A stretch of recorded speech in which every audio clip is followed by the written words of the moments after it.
പരിശുദ്ധാത്മാവ് നിറഞ്ഞ വ്യക്തികൾ രണ്ട് കാര്യങ്ങൾ അവരുടെ ജീവിതത്തിൽ ചെയ്തുകൊണ്ടിരിക്കും. ഒന്ന്, ദൈവത്തെ മഹത്വപ്പെടുത്തും. രണ്ട്, മറ്റുള്ളവരുടെ നന്മകൾ കുറിച്ച് സംസാരിക്കും. പരിശുദ്ധാത്മാവ് നിറഞ്ഞവരൊക്കെ സാധിക്കുകയുള്ളൂ മറ്റുള്ളവർ നന്മ കാണുക.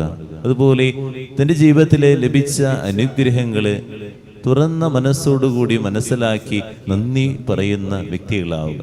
അത് തന്നെയാണ് യേശു ചെയ്യുന്നത്. പിതാവിനെ മഹത്വപ്പെടുത്തുകയാണ് ഈ നിമിഷം. പിതാവിനെ മഹത്വപ്പെടുന്നത്, പിതാവ് ചെയ്ത കാര്യങ്ങളെക്കുറിച്ച്, പിതാവ് തന്നെ അയച്ച കാര്യങ്ങളെക്കുറിച്ചൊക്കെ യേശു പിതാവിനെ മഹത്വപ്പെടുത്തുന്നു. പരിശുദ്ധ അമ്മ അത് തന്നെയിലുണ്ടായത്.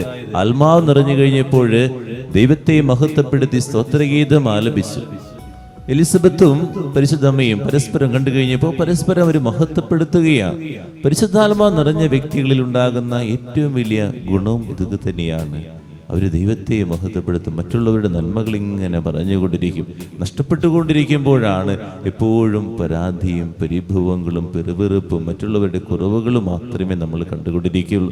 നമ്മുടെ ഉള്ളിൽ പരിശുദ്ധാത്മാവ് നിറയാൻ ഈ നോമ്പിന്റെ ദിനങ്ങളിലെ ആത്മാവ് നിറഞ്ഞ വ്യക്തികളായിട്ട് മാറാൻ വേണ്ടി പ്രാർത്ഥിക്കുക. നമ്മുടെ വീട്ടിലേക്ക് ചെല്ലുമ്പോൾ പരിശുദ്ധാത്മാവ് നിറഞ്ഞ് ചെല്ലുക. അല്ലെങ്കിൽ നമ്മൾ എപ്പോഴും പരാതിപ്പെട്ടുകൊണ്ടിരിക്കും. കുറവുകൾ, ഭർത്താവിൻ്റെ കുറവ്, ഭാര്യയുടെ കുറവ്, അമ്മായിമ്മയുടെ കുറവുകൾ ഇങ്ങനെ വാതോരാതെ പറഞ്ഞുകൊണ്ടിരിക്കും. എന്തെങ്കിലും മാറ്റം ഉണ്ടാകോ? ഒരു മാറ്റം ഉണ്ടാകില്ല. മാറ്റം ഉണ്ടാകുന്നത് ഇത്രയേ ഉള്ളൂ, നിന്നിൽ ആത്മാവ് നിറയാൻ വേണ്ടി പ്രാർത്ഥിക്കുക.